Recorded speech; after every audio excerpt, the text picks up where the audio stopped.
It is more apparent than ever that we are all victims of the patriarchy, and we're sliding into Christian nationalism. We're going to talk about that today. I'm Mallory Hagan. And I'm Maggie Gelson Burnett. This is Pretty Furious.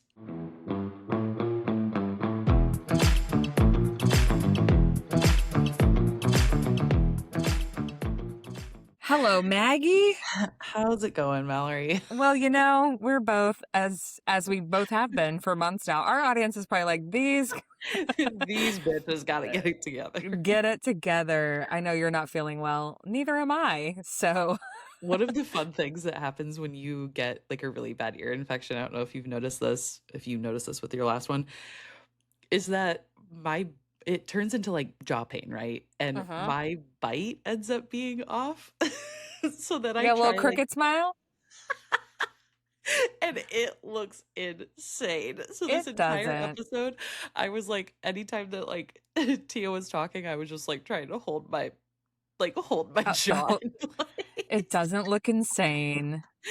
Anyway, we have Tia Levings back today. Yes. I'm so excited about it. I love her so much. This is such a good conversation. Every time she talks, it's just like a mic drop with every single sentence. She's just a brilliant thinker. I loved her first book, A Well-Trained Wife. Her second book, equally as impactful, I Belong to Me. It is now on sale. You can buy it literally anywhere that you get your books.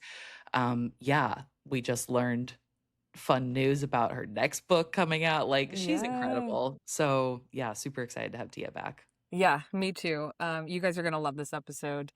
But before we get into it, we do want to make sure you're following us. We're everywhere at Pretty Furious Pod.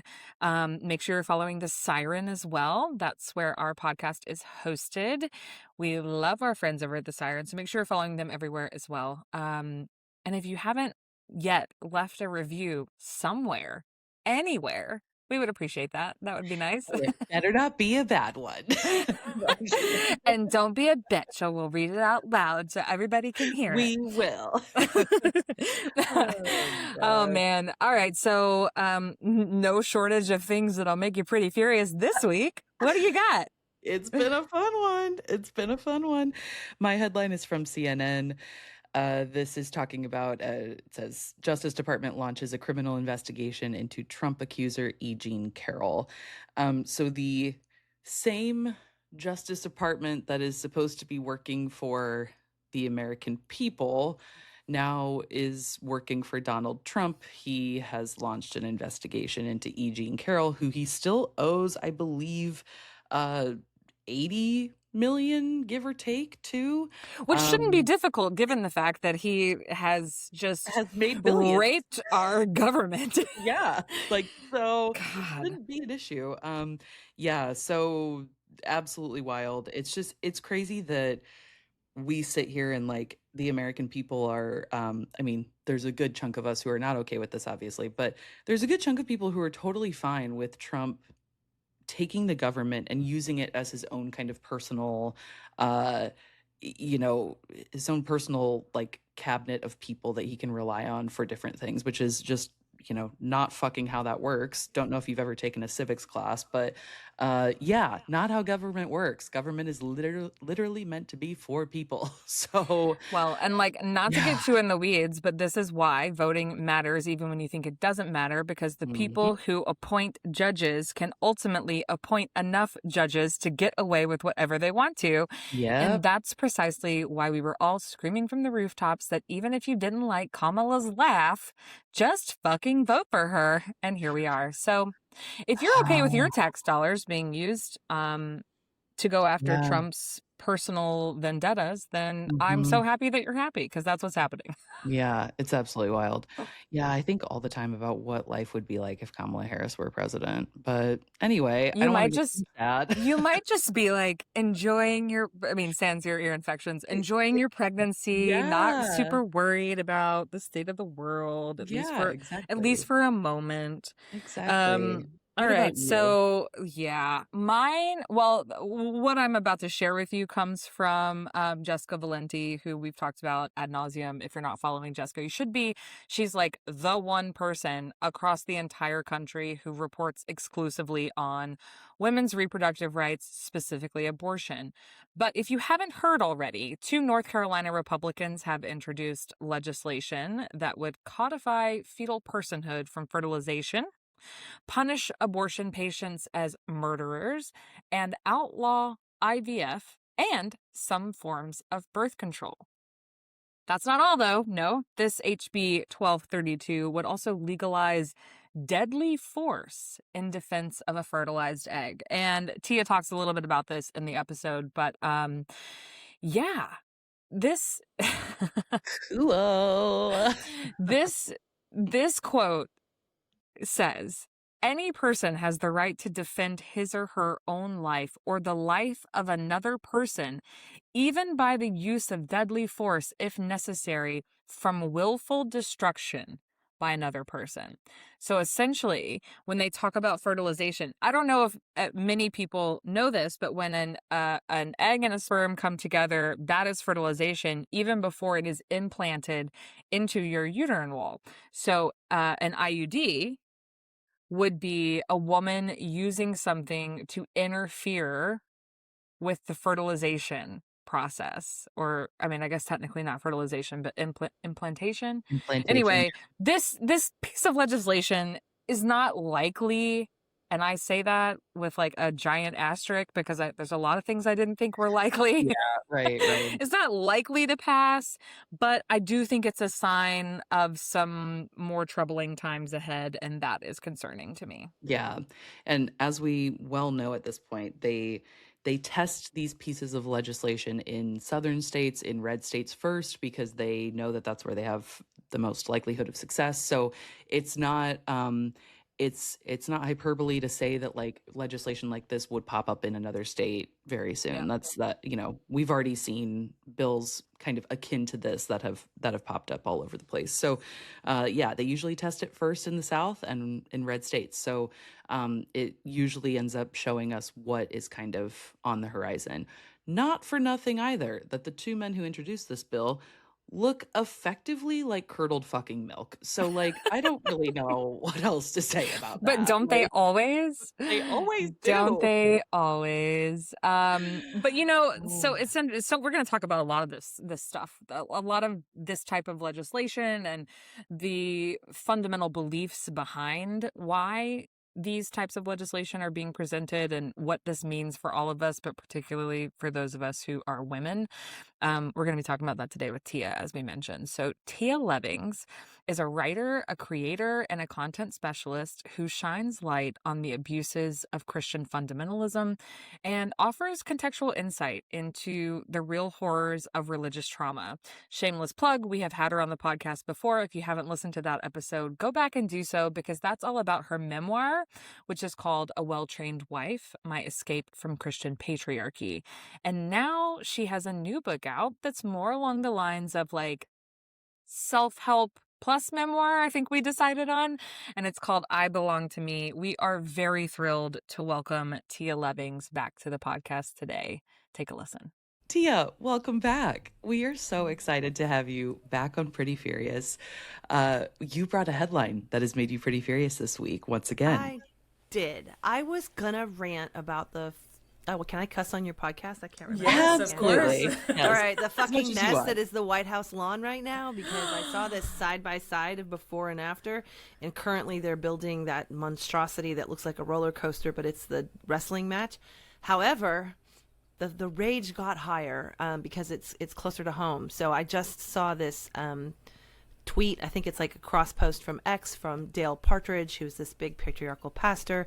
And he is again a proponent of intentionally parentifying older daughters to teach them to love their younger siblings and take care of many, many, many children, which is the intentional abuse and neglect of oldest daughters.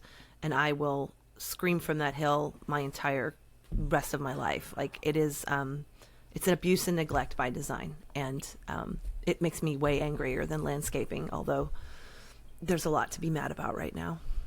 Wait, can you elaborate? What do you mean he's for it? Is there some piece of Yeah. So do you know who Dale legislation? Partridge is? Yes. Let's start Okay. there. Okay. Yeah. So Dale Partridge's biggest role right now as a pastor in the Christian patriarchy is to basically push the Overton window, get us talking about things that sound extreme, but he can normalize them by just, beating the horse.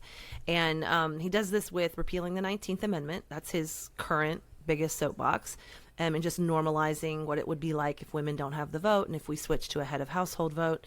And his thing, he likes to talk to women a lot. So some of his most recent are women shouldn't use profanity, women should be keepers of the home, women should be quiet, on and on. And he speaks directly to women. Women shouldn't wear leggings because God, he'd hate us.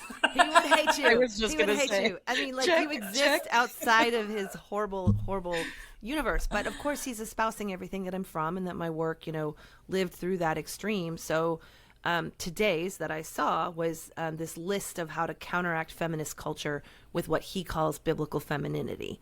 And so it's how to raise your daughters to embrace the domestic arts, teach them, again, to take care of many, many siblings, because, of course, parallel to this, he's a quiverful pronatalist who doesn't believe in any birth control. How do they take care of those big families? Well, they intentionally enslave their oldest daughters and parentify them, stunting their growth and teaching them all kinds of other psychological stunting growth. They're not allowed to develop as human beings and as people and as actualized women. The idea that they have needs too, and they have they don't stop needing parents just because their parents had more babies. And we hear horror stories of these 12-year-olds, 9-year-olds, sleeping with toddlers and babies, getting up in the night to take care of them when they're sick and change their diapers and clean up their vomit. And also being responsible for the emotional bandwidth of a whole brood, because the oldest children are seen as the pseudo leaders. And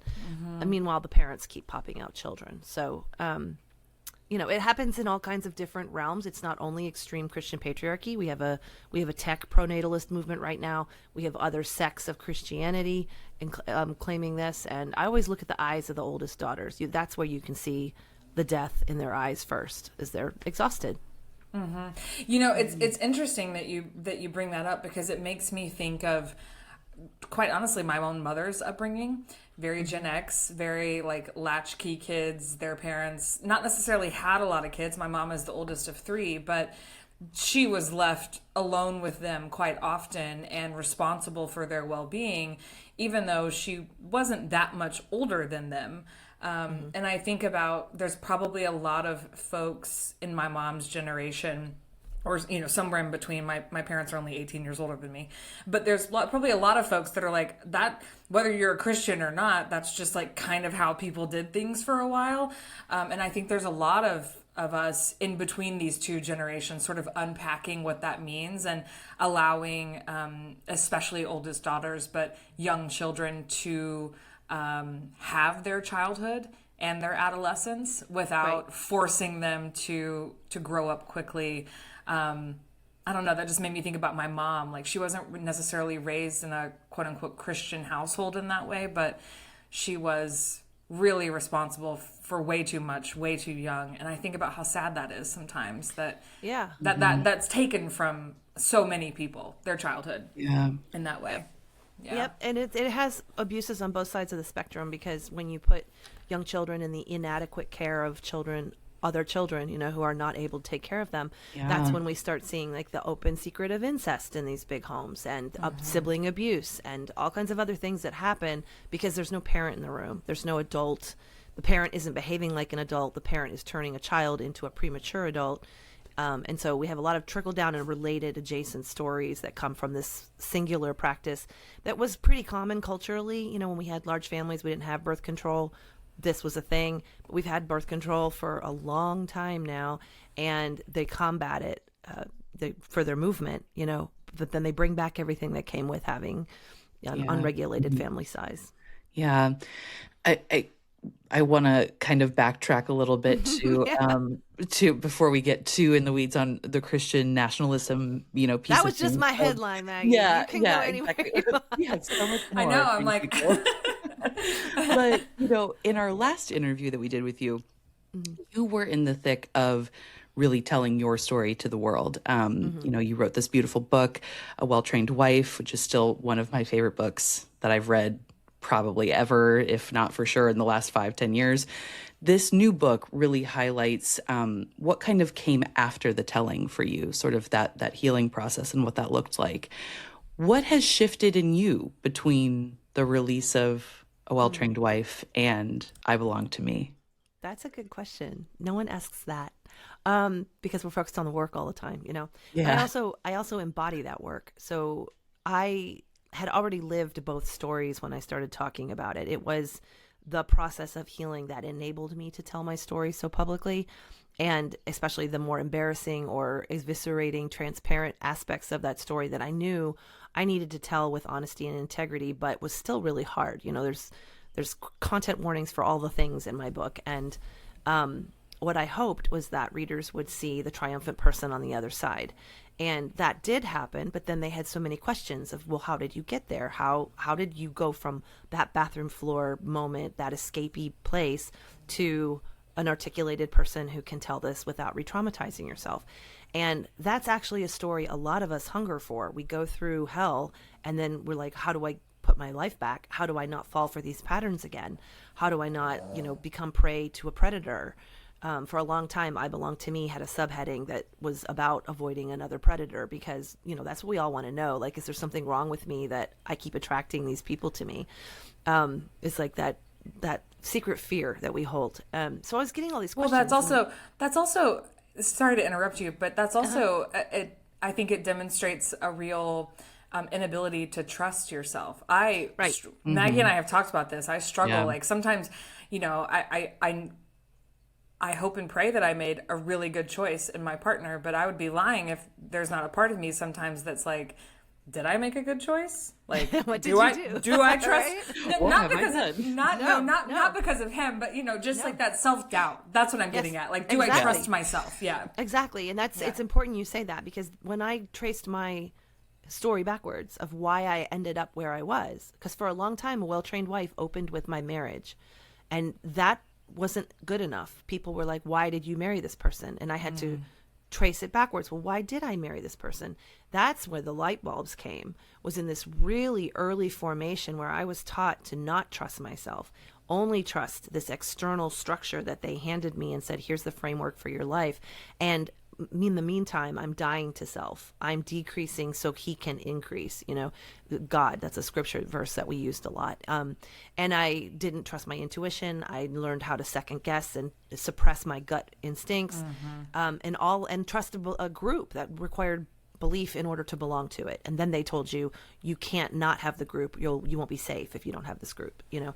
So by the time I'm an adult, the result is that I don't trust myself at all. I always look to other people for leadership and answers, even in little tiny things like what's for dinner, you know, not let alone big major life decisions. And I never could stand by any of my decisions either, because I was always like co-opting something else, or giving myself away, self-betraying, denying what I really needed to stay in a space. And that doesn't always result in the big abuse stories. Sometimes it's in a daily just chipping away at who you are and your identity and who you are in interaction and relationship with other people. So that's what I poured into I Belong to Me, was the things I hear people talk about when they leave high control groups is that they're afraid they won't have belonging again. They don't know where they're going to find community. They feel like they're going to be all alone, and the information they're getting is you're going to be all alone and everything out there is scary. And they don't know how to find the path back to themselves so that those patterns won't repeat. Yeah. And I knew I had done that work, and so I was like, okay, this has to be a book. The trick is, it's not a typical self-help book because it's not prescriptive.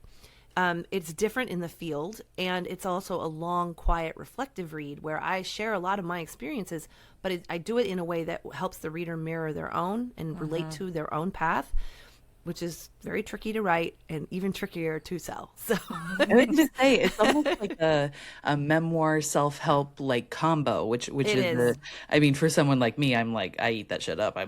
Those are my two favorite genres you could possibly mix together. So, so I love that. But this brings up for me, like, do you think that one of the reasons that the trad wife movement looks so enticing to some young women is because of the fact that they don't have to go through that like self-actualization. They don't have to kind of like do the grunt work of like learning who they are as a person, or becoming who they are. Yeah, so there's a big chunk of I Belong to Me that deals with indoctrination versus healthy child development. And we chip away at healthy child development in America in lots of different ways, not just in religion. But indoctrination will definitely directly interfere with what it means. Healthy child development has a goal of raising an autonomous adult who knows themselves, and it actually continues all the way through death. You go through developmental stages. But in indoctrination, your development is truncated and you are created into create a uniform result. They want to have a uniform teenager, a young breeder, a young soldier, a young patriarch. And this is why they hammer the gender roles and complementarianism and making everybody the same, very, very similar. So I think Tradwife content is soothing. It offers an external, beautiful aesthetic, which appeals to us. You know, we want lovely families, we want good marriages, we want nurturing mothers and comfort and safety, and it exudes all of that by promising this very simple formula. And when you don't have any spine of your own, any identity of your own, or any agency to really change your reality, that's all additionally more appealing than it already is, you know, because now it's going to solve your psychological wounds. Yeah, I do think that's the core of it. And I when you're an autonomous person, you guys might know this because every once in a while I will encounter someone who doesn't have religious baggage, like they weren't really raised in it. In fact, I think you two are examples of it, maybe. They have critical thinking, they went to college, they had identities, they had education, they know how to learn, they know how to counteract a message that they hear that doesn't have the same, you know, may not result as promised. You know what to do with that. And I always thought, oh, those are wonderful creatures. Those are proof that this exists.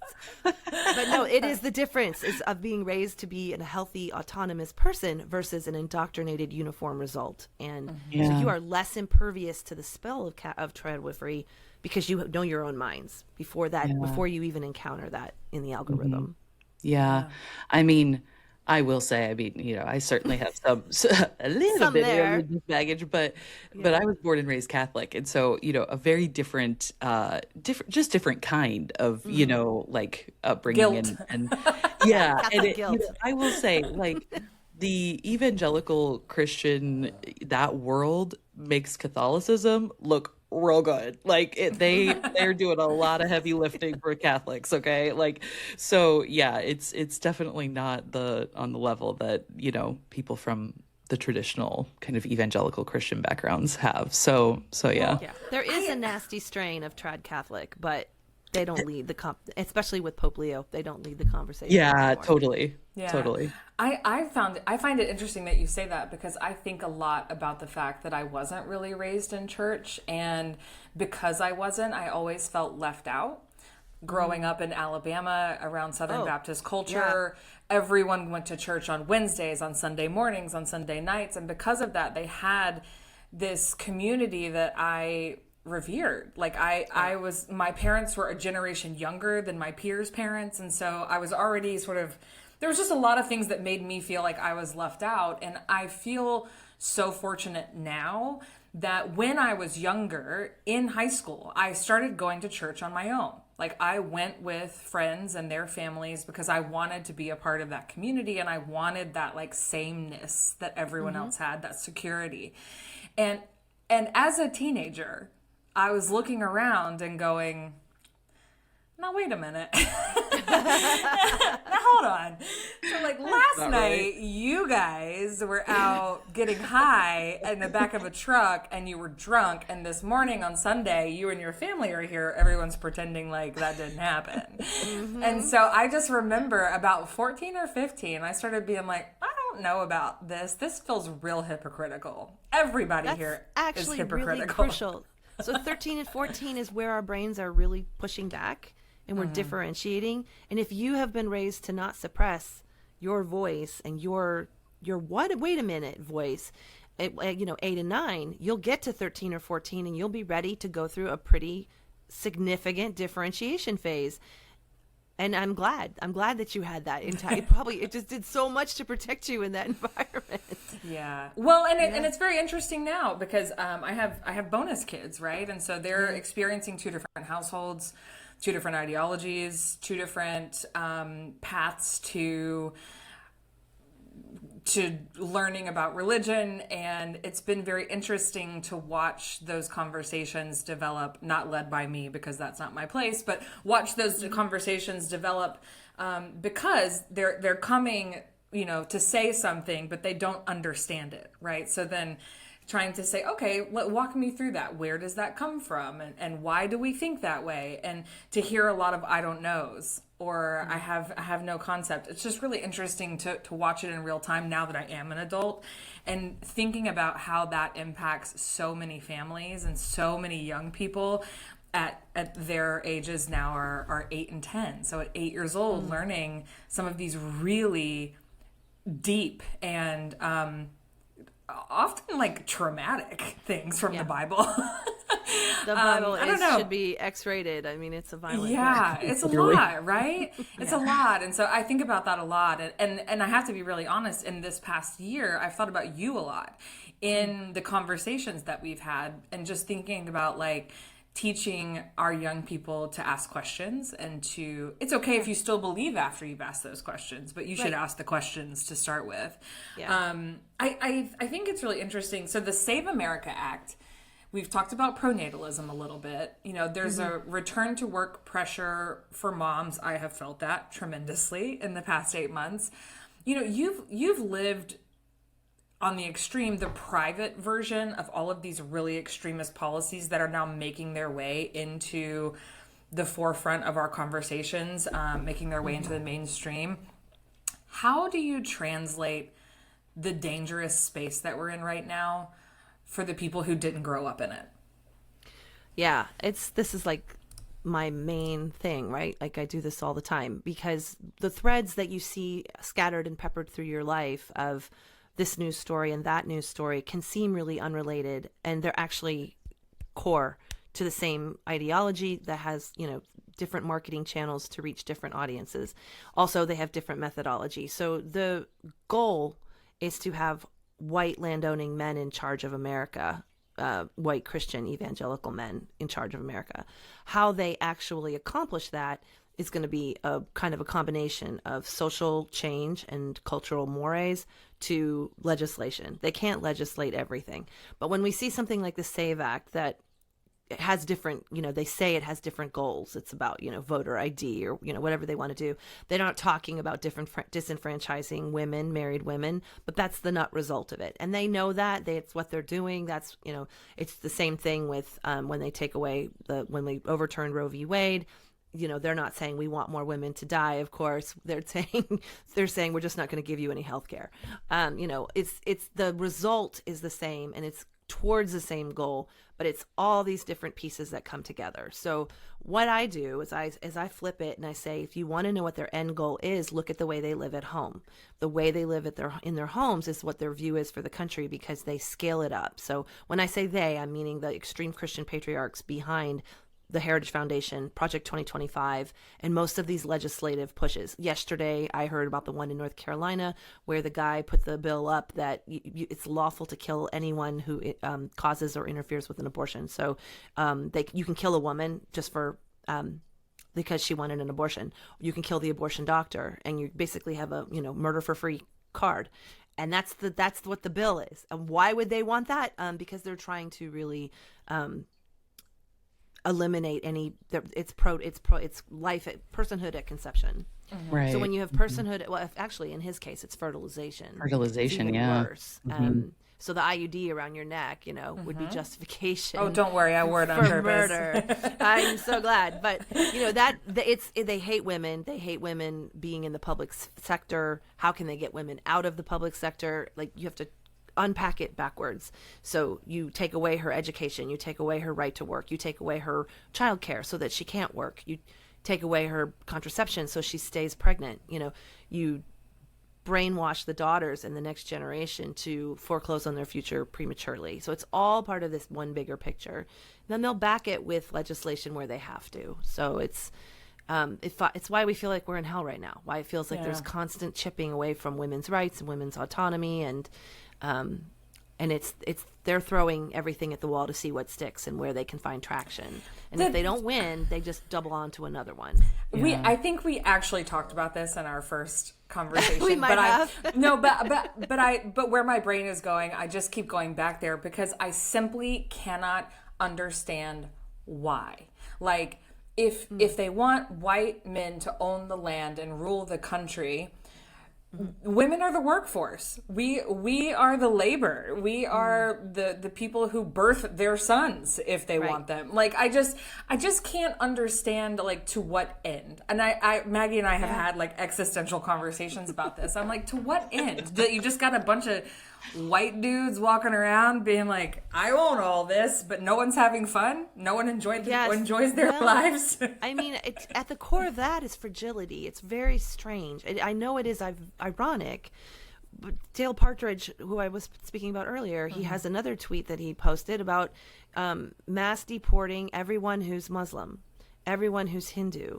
Just get them out of the country. What are you left with? Gilead. Like, it is. Yeah. Margaret Atwood's fiction was all based on reality, and he's a good example of that. So to what end? It's very small-minded. It doesn't make sense to people who are familiar with diversity or women are the workforce. Women are the workforce in patriarchy. They just don't leave their house.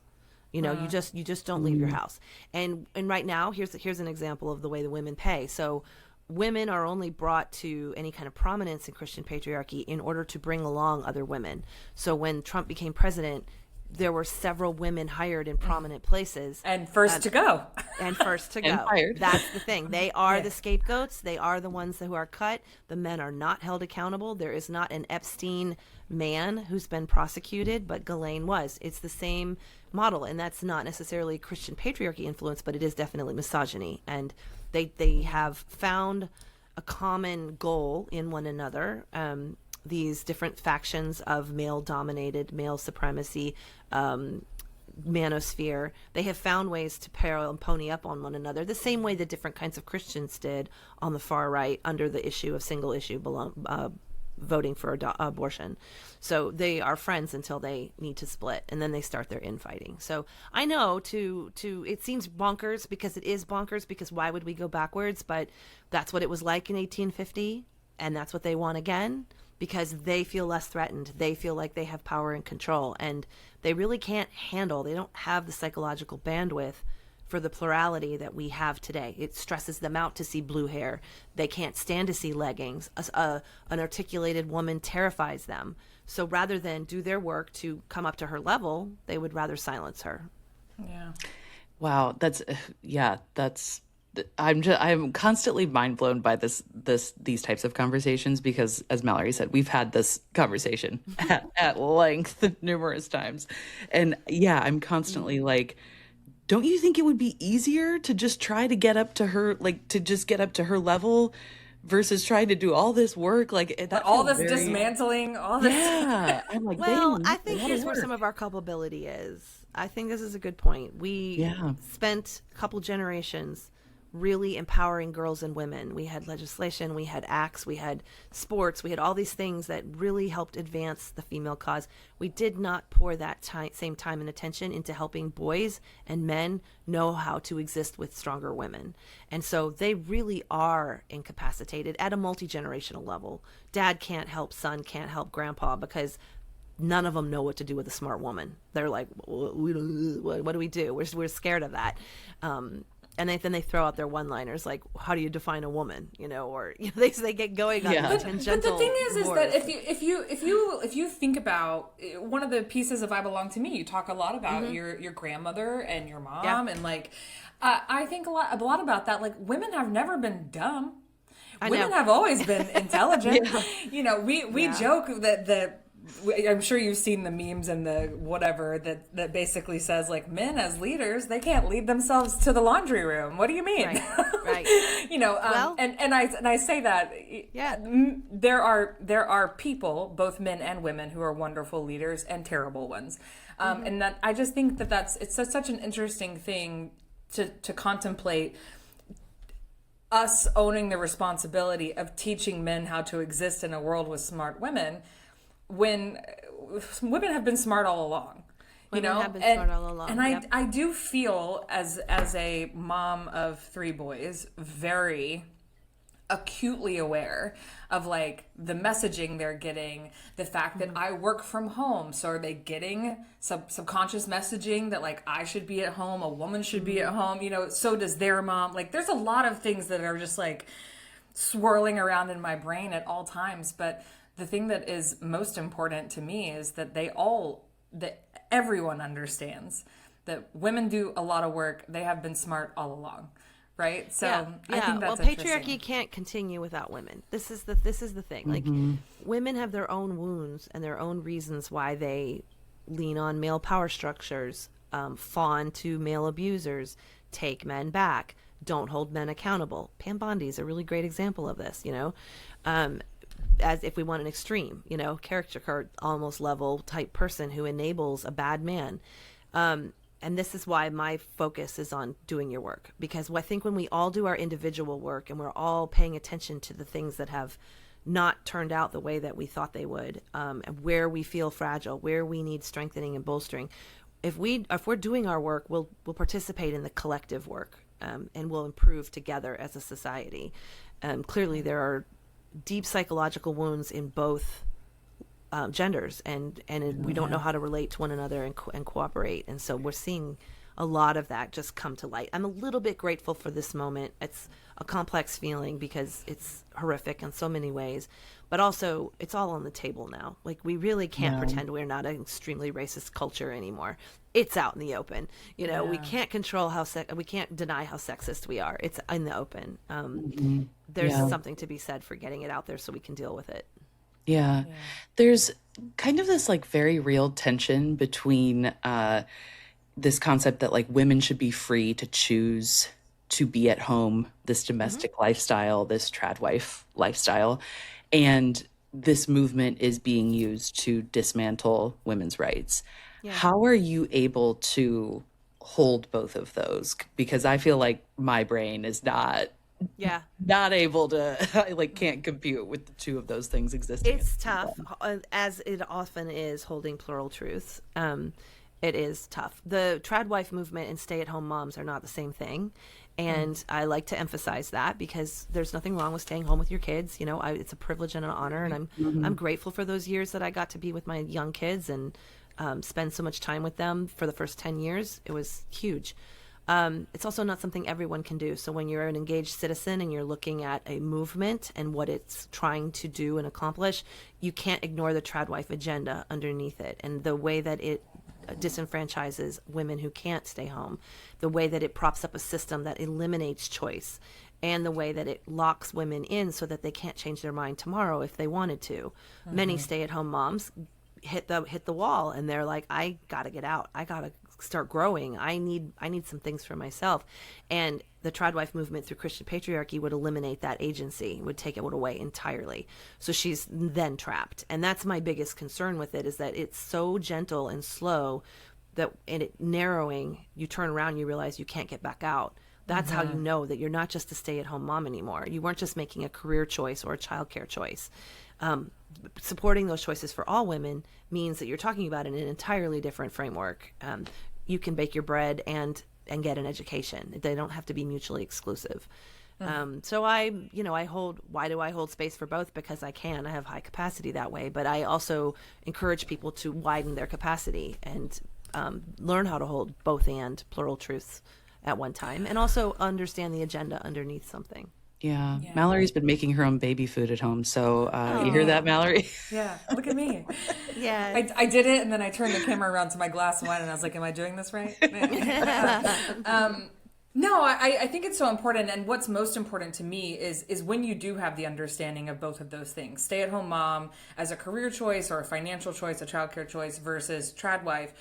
One of those things is actually intended to make it such that you do not have any agency, whether it's in your face or not. And the other one, I think, is about understanding all of the elements of that choice. Because the greater the understanding, the better it is to make any choice, not just the one as to whether or not to stay home. But something that we've talked about, and I've certainly had this conversation, especially with people that I know younger than me, is like, if you do make the choice to stay home, then you and your husband need to make that financial choice together, and you need to have an understanding of the finances, and you need to have access to the finances and potentially your own finances, so that if something goes awry, you're not, like, I think it's about understanding that you, no matter what you think or believe or what religion you are connected to, that if you don't have your own money and if you don't have your own way out, then there is no getting out, Yep. So just being able to make those informed choices is something that I hope so many young women, if they do choose,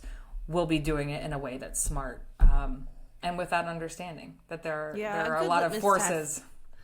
The litmus test is how resistant they are. If you say you should really have your own finances and they hem and haw, you already know you're in territory that's, you're not free to do that? You think you get in trouble? Something will happen if you bring that up? You're already in dangerous territory. Yeah. You mentioned briefly about just a little bit ago about this concept of a single vote household, and how that's kind of like, that's what these people want. That's what the Christian patriarchy really wants.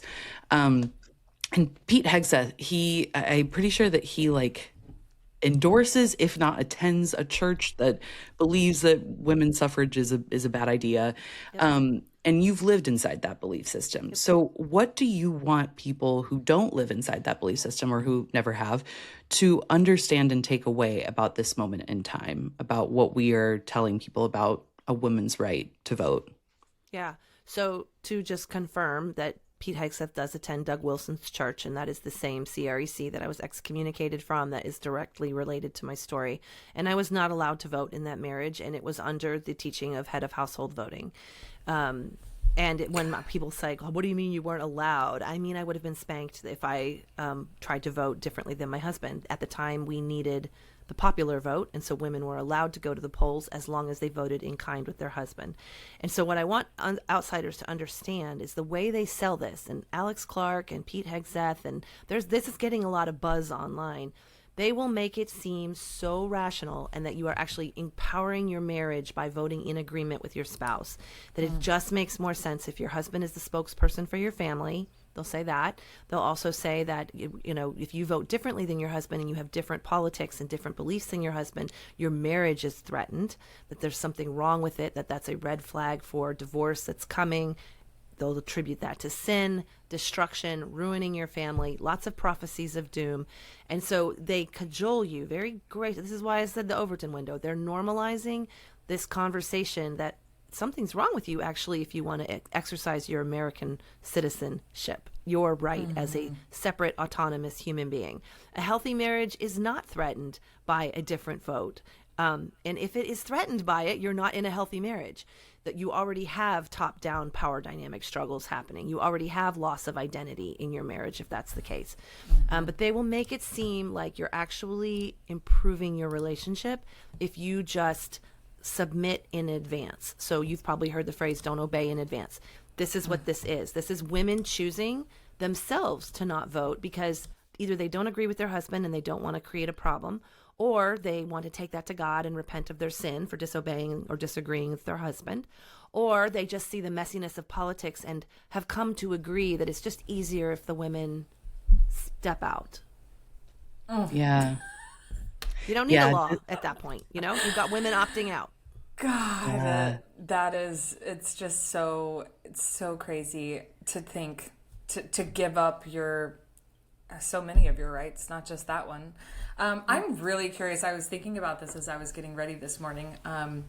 Was having a conversation with a friend the other day about some of the things that we continue to unpack, things that like catch us off guard. We think it and we're like, oh my God, where did that come from? What is something after all these years, 20 plus years, what is something that you still catch yourself having to don't think that, don't do that?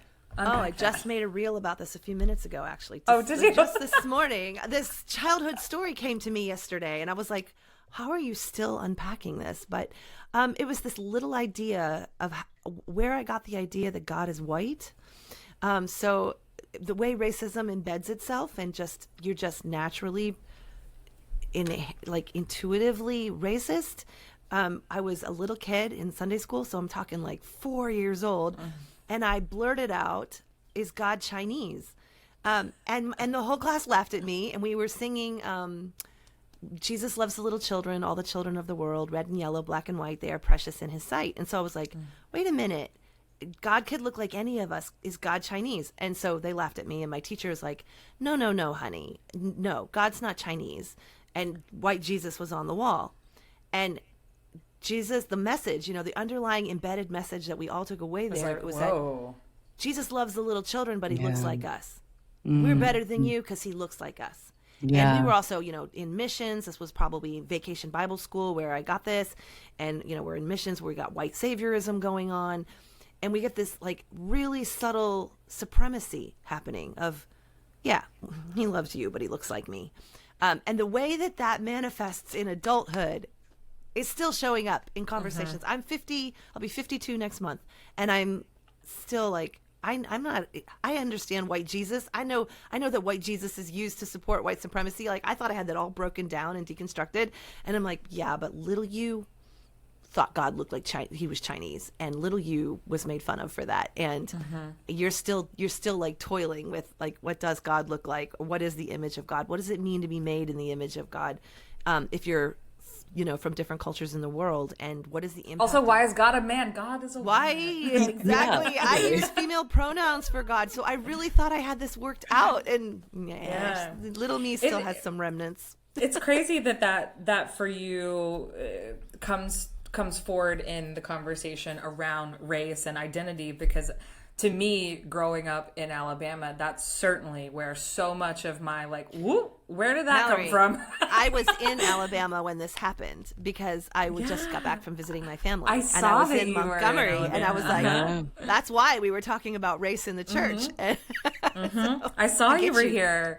Yeah, and it happens all the time, and then that leads me to think, like, if I am as well read as I am, always seeking more knowledge, like if I am having these conversations, if I am breaking these things down with my friends, like, we don't have, normal wine nights. We have like, what's your trauma and where did it come from? I feel at home. So like, if I'm thinking about this and this is still showing up for me on a daily basis, if I still have these, I don't even want to call it fears. It's just embedded stuff that you have to go, whoa, they don't even know where that came from. Then I can only imagine how much the average American who's not having those conversations is carrying around, and helping to reveal some of that. I think is part of what I feel like is my work, right? Like helping people realize that even the best of intended people have some really deep-seated nasty stuff going on inside. This is why I don't think deconstruction is temporary. I think growing in self-awareness is something we are just, as long as we're alive, we're doing. I don't think I was self-aware until my late 40s because I was always giving myself away, and I was not examining myself. I was too afraid to look inside of myself at what I would find. So it is my work. Anything I can do to encourage people to challenge themselves early and ask those questions. Where did that come from? Is a very important question. It will give you lots of information when you start digging that up. Because it all comes from someplace and for a reason. Yeah. I mean, sort of on that note, so, the theme of this new book is recovery, healing. You're also like kind of doing this work like in public now because you have such like a large following, and and I know you identify as spiritually private. Is that the phrasing that you use? I love that phrasing, by the way. And so you're doing this all kind of within a system, though, that keeps a political environment, at least, that keeps re-traumatizing people over and over again. So you've mentioned, I think you have like a daily meditation you do, but how else are you like sustaining yourself when doing any of this work? Oh, yeah, that's a great question. So I think we all live under the influence of Christian fundamentalism right now. That's what it means to have it so prominent in our government. And that means we are all actively navigating the same traumatic waters in real time. It's healing is life. Death is coexisting with life. Like we are all together, swimming through this water. So, my daily practice looks like whatever it has to be in the moment. I ground, like actually sit on the ground or the floor a lot when I need to like regroup. I have conversations with people that I know are thinking like I'm thinking, like we're questioning, like this conversation is part of my coping, because this grounds me of like, oh yeah, there are sane people out here. There's a outside of religion. There's a place to decenter religion. It gives me hope to talk to somebody who did have a childhood that wasn't rooted in religion. Like that matters. Decentering religion in America is extremely difficult. So the more I can do that. I also take serenity walks. They're a big part of my practice, where I actively sift through what can I change, what can I not change, where are my boundaries, who am I for, what am I for, what's for me, what's not for me. That all has to be delineated, and walking helps me with that.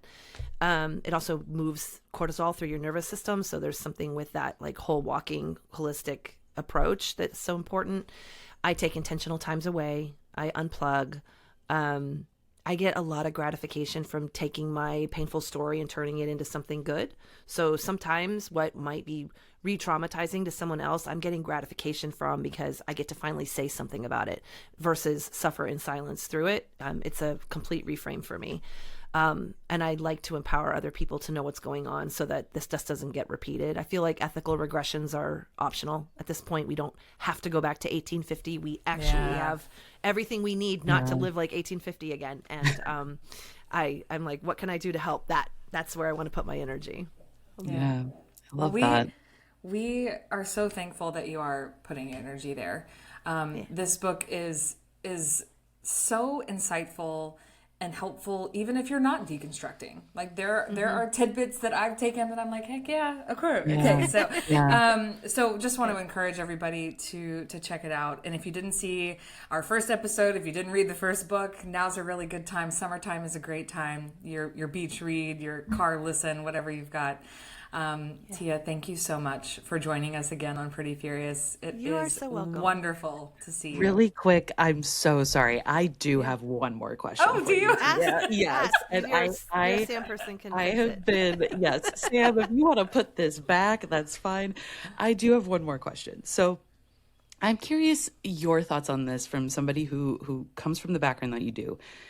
When we have women on the right, women who are immersed actively in Christian patriarchy, who come to, say, someone like myself or Mallory or a more liberal woman, whatever you want to call it, and they say things like, how are you going to, critique or tear down? Tear down is like their favorite phrasing to use for what is actually like a critique of them.